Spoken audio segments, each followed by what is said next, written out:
अस्सलाम वालेकुम रहमतुल्लाहि व बरकातुहू to all the viewers. Last lecture में हम क्या लास्ट लेक्चर से हमने एक टॉपिक स्टार्ट किया हुआ है जो कि है मलेरिया। एग्जांपल है बायोलॉजिकल मेथड की। उसकी हमने हिस्ट्री पढ़ी है। अब हम थोड़ी सी उसकी हिस्ट्री है वो पढ़ के फिर आगे हम सारा उसके स्टेप्स देखते हैं जो हम पीछे पढ़ के आए हैं। अब इस एग्जाम्पल को उन स्टेप्स के अंदर रख के फिर हम देखेंगे। At that time physicians treated malaria with cinchona without understanding the cause of malaria. उनको ये नहीं पता था कि मलेरिया जो है किस कैसे कॉज हो रहा है, इसकी वजह क्या है, लेकिन फिजिशियंस ने सिनकोना दे के पीपल जो हैं उनको ठीक करने की कोशिश की बस। 200 ईयर्स लेटर, 200 साल बाद, it was found that some disease are caused by tiny living organisms. 200 साल बाद क्या पता चला कि जो ये डिजीज़ है ये बहुत छोटे छोटे लिविंग ऑर्गेनिजम्स की वजह से होती है। After this discovery, it also became a belief that malaria too might be caused by some microorganism. इस बात की डिस्कवरी के बाद इस बात पे पूरा यकीन हो गया कि जो मलेरिया है वो किसी न किसी माइक्रो ऑर्गेनिज्म की वजह से होता है। इन 1878 a French army physician लेवरान began to search for the cause of malaria. 1878 में एक फ्रेंच आर्मी फिजिशियन था लेवरान। उसने क्या किया, कॉज ऑफ मलेरिया पे सर्च करनी शुरू कर दी। उसने स्मॉल अमाउंट ली ब्लड की फ्रॉम मलेरियल पेशेंट, ठीक है, and examine it under microscope, और उसका माइक्रोस्कोप के अंडर एग्जामिन किया, उसका सही तरह जायज़ा लिया। He noticed some tiny living creatures in that blood. उसने क्या किया, जो लेवरान था उसने जब माइक्रोस्कोप के नीचे देखा तो उसको नज़र आया कि छोटी छोटी क्रिएचर्स हैं उसके ब्लड के अंदर, मलेरियल पेशेंट के ब्लड के अंदर। His discovery was not believe by other scientist, लेकिन दूसरे साइंटिस्ट इस बात पे यकीन ही नहीं करते थे। 2 साल बाद एक और फिजिशियन, उसने वही क्रिएचर्स देखी, एक और कोई और था मलेरियल पेशेंट उसके ब्लड के अंदर। फिर इसके 3 साल बाद एक और डिस्कवरी हुई, बिल्कुल वैसी ही क्रिएचर्स उसको नजर आई तीसरी बार, ठीक है। लेवरान के 2 साल बाद एक और साइंटिस्ट ने की, फिर उस साइंटिस्ट के 3 साल बाद एक और साइंटिस्ट ने सेम क्रिएचर्स देखी लेकिन किसी और मलेरियल पेशेंट के ब्लड में। The organisms was given as the name plasmodium. अब वो जो माइक्रो ऑर्गेनिज्म था, जो क्रिएचर्स थी स्मॉल टाइनी, वो थी उसका नाम रखा गया Plasmodium. In the last part of 19th century, many different causes of malaria were being suggested. Last part क्या है, 19th सेंचुरी में क्या देखा कि बहुत से डिफरेंट कॉजेज अब हो गई हैं मलेरिया की। By that time there were 4 major observations about malaria.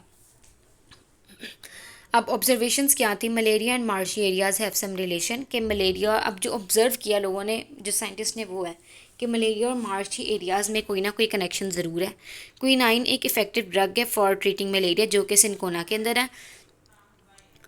Drinking the water of marshes does not cause malaria, क्योंकि अभी हमने ऊपर पढ़ा है कि बहुत से वॉलंटियर्स ने पिया था मार्शेज का पानी, लास्ट लेक्चर में हमने पढ़ा था, लेकिन उन्हें कुछ नहीं था हुआ। Plasmodium is seen in the blood of malarial patients. ये सारी ऑब्जर्वेशन थी और यहाँ तक तो ऑब्जर्वेशन बिल्कुल ठीक है, ऊपर जो हमने हिस्ट्री पढ़ी है उसके according. We know that a scientist uses whatever information and observation he has and makes one or more hypothesis. अब वो क्या कह रहे हैं कि ऑब्जर्वेशन से जो हाइपोथेसिस बनेंगी वो 1 और मोर होंगी, ज़्यादा होंगी थोड़ी, ताकि कोई भी अंदर से गलत साबित हो जाए तो हमारे पास कोई करेक्ट बच जाए। Hypothesis made in this case was Plasmodium is the cause of malaria. अभी तक हमें यही पता चला कि प्लाज्मोडियम जो है वही मलेरिया कॉज कर रहा है। Scientist does not know whether his hypothesis is true और नॉट। साइंटिस्ट को नहीं पता था कि यह हाइपोथेसिस ट्रू है या नहीं, लेकिन उन्होंने इसको ट्रू जो है वो एक्सेप्ट किया और फिर डिडक्शंस बनाई। उनमें से एक डिडक्शन जो है हाइपोथेसिस की वो ये थी, if plasmodium is the cause of malaria, अगर प्लाज्मोडियम जो है वो मलेरिया की वजह है, then all the person ill with malaria should have plasmodium in their blood. ये एक लॉजिक बात है, लॉजिकल कंक्लूजन है कि अगर तो प्लाज्मोडियम जो है वो मलेरिया कॉज कर रहा है तो फिर हर मलेरियल पेशेंट के ब्लड के अंदर प्लाज्मोडियम होना चाहिए। The next step was to test the deduction through experiments which are designed as blood of 100 malaria patient was examined under microscope. For the purpose of having a control group, the blood of 100 healthy persons was also examined under the microscope. अब वो कह रहा है कि अगर blood हम ले 100 malaria patients की और उसको हम माइक्रोस्कोप के अंडर एग्जामिन करें फिर इसके लिए हमें एक कंट्रोल ग्रुप भी लिए, एक्सपेरिमेंटल ग्रुप है, इसके लिए हमें एक कंट्रोल ग्रुप भी लेना पड़ेगा जिसके अंदर 100 हेल्दी पर्सनस के ब्लड भी होगा। फिर उसको माइक्रोस्कोप के नीचे देखेंगे, फिर उसका कंपैरिजन करेंगे। The results of experiments showed that almost all malarial patients had plasmodium in their blood. अब वो कह रहे हैं कि इस एक्सपेरिमेंट के बाद हमने क्या देखा है कि सारे मलेरियल पेशेंट्स जो हैं उनके ब्लड के अंदर प्लाज्मोडियम है, और जो हमने 100 हेल्दी पर्सनस लिए थे उनके अंदर भी 100 में से 7 जो पर्सनस हैं उनके अंदर प्लाज्मोडियम है, जिससे हमें पता चला कि अभी ये जो 7 पर्सनस हैं जिनके अंदर प्लाज्मोडियम है, अभी ये इंक्यूबेशन पीरियड में, मतलब अभी रेडी हो रहा है, लेकिन थोड़ी देर बाद, मतलब 1 वीक बाद या 2-3 दिनों बाद उसको भी मलेरिया हो जाएगा। यहाँ पे इंक्यूबेशन पीरियड की रेफरेंस से बताया गया था, period between the entry of parasite in host and appearance of symptoms. ये वो पीरियड है जब पैरासाइट जो है वो अंदर, पैरासाइट मतलब प्लाज्मोडियम, वो एंटर हो गया बॉडी में, अभी अपने आप को रेडी कर रहा है ताकि सिम्टम्स शो हो जाएं। The results were quite convincing and prove that hypothesis Plasmodium is the cause of malaria is true. अब एक्सपेरिमेंट्स हैं, पता चल गया कि जो प्लाज्मोडियम है, कि जो हमने हाइपोथेसिस बनाया था वो बिल्कुल ठीक था, जो कि था कि Plasmodium is the cause of malaria.